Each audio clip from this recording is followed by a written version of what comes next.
All right, I'm going to come on here hopefully quickly and just say what I got to say about this case, what I saw this morning. And I only watched like 20 minutes. I seen two expert witnesses come up on behalf of Amber Heard, and I had to click off because this is what I see. Oh, is my hand shaking? Maybe those nerves that are clairsentiently coming through. Someone is very nervous, and I feel like there is a little bit of doubt, a little bit of like, ooh, we should reconsider this. What's going on? At least this is my opinion after just watching about 20 minutes of the experts talk. But yeah, someone is feeling a little bit nervous. And I know that that's Johnny Depp's team, because what I'm seeing with Amber Heard's team is straight maliciousness on Amber's side, because what I'm feeling is that she had played her role so well with Johnny Depp that he believed she was his other half, his partner in life. The very woman to really truly accept and honor him.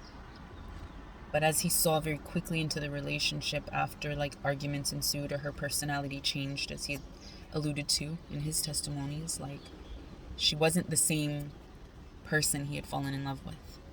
And I believe that once she put her foot in the door to his inner soul, his inner spirit, she wasn't there to create a home. She wasn't there to lighten up and brighten up his spirit with her joy and her love.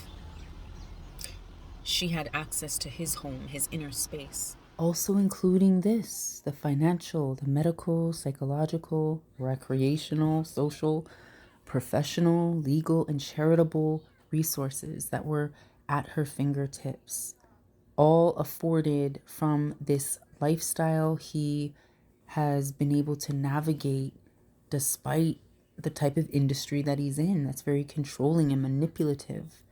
I feel like, has definitely tried his best to invoke works or projects or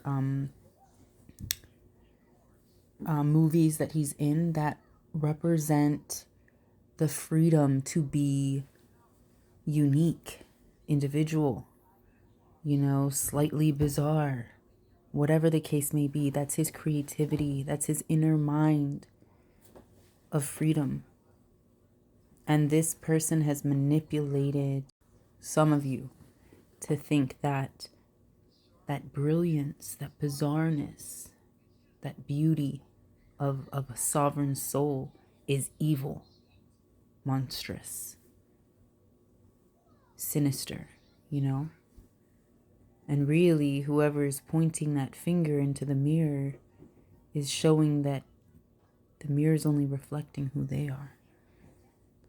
So let's reflect on that.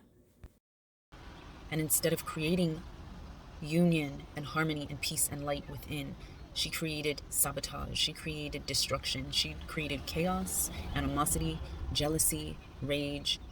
She was the thing that lurked in the dark for Johnny Depp, the siren energy. It kills the spirit. And I feel like Johnny Depp, especially as a Gemini, he knows the polarity, the battle, the duality. He knows the circles, the cycles, the intertwining energy that lives within him, the lower to higher self. And he has strived his whole life to remain in relative balance, to not go too far left or too far right as he navigates this dark, dark world. And something came out of the dark that was beautiful and light, but it was an illusion. And that was Amber Heard and her soul, her spirit. She came out of the dark with her beauty, her youth, her charmingness, who preyed upon his vulnerability, his anxieties, his traumas, knew all the buttons, learned all the buttons within that set him down a darker train of thought, a darker perception of the world. And she pushed those buttons, and she's still pushing them. Because from what I can see, Johnny Depp's soul, his spirit, what I'm analyzing right now, is Yes, he's got all these issues that we keep fucking bringing up, trying to bring in psychiatrists and fucking talk about his drug and alcohol use and shit. Yes, that's a band-aid, that's a crutch. That's what he uses to calm the brain, the chaos, the chatter that goes on within our minds, that labyrinth in our minds. It is very deep, it is very dark, a very depressing, a very insidious space at times. Our self-talk can be very the sweet southern talk. And like the siren, she lured him into her waters, her emotions. She played in his emotions. She was able to gain access, gain the key to his inner space and his innocence and his vulnerability. And instead of coming in, like I said, and really creating peace and union and home, she came to steal what last little bit of electricity, light, life, and the zest for life that he had. And she wanted to drain him. She wanted to suck the energy right out of his home. Suffocate. She's trying to light a match. She wants to snuff him out, is what I'm hearing. And by that I mean she's using every prod, every trigger she can to burn out or snuff out that person, that traumatized person that's still there, that still needs to be healed. She's trying to create reason or ground for this so-called monster to come out. That's her whole intention. Every time she mentions it, it's like, if she says it enough, we believe there's monsters hiding. There's monsters in all of us if you look at it that way. Our darker thoughts, our darker dispositions in life. It's not something we easily talk about or readily admit, but it's there. It's there for us to acknowledge and heal from. But instead of really coaxing the healing process, encouraging the healing process, she has done everything in her power to really sabotage him, use his weaknesses against him, not to make him get better, because he is loved and he is worthy through all his pain, through all his destruction, self-destruction. Let me make that clear. But instead of loving this spirit back into the light spaces, the divine spaces of encouragement and hope, instead of luring and lulling him in that direction, you just have this shrill, piercing call of the siren that's just toxic, destructive, carnal. That's the energy, is what I'm feeling.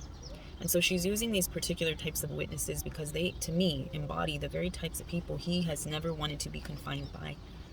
He always said he never wanted to be an actor. It was quite the accident. It was just a means to get by. And he got sucked into this Holly weird fucking bullshit. And the pushing through the ranks and the ladders and getting this gig and landing this role in this spot. Like, he's just been pushed along. And through his drug, through his alcohol, through whatever substance issues that he has admittedly participated in, that's just a cry to say he doesn't want his mind controlled.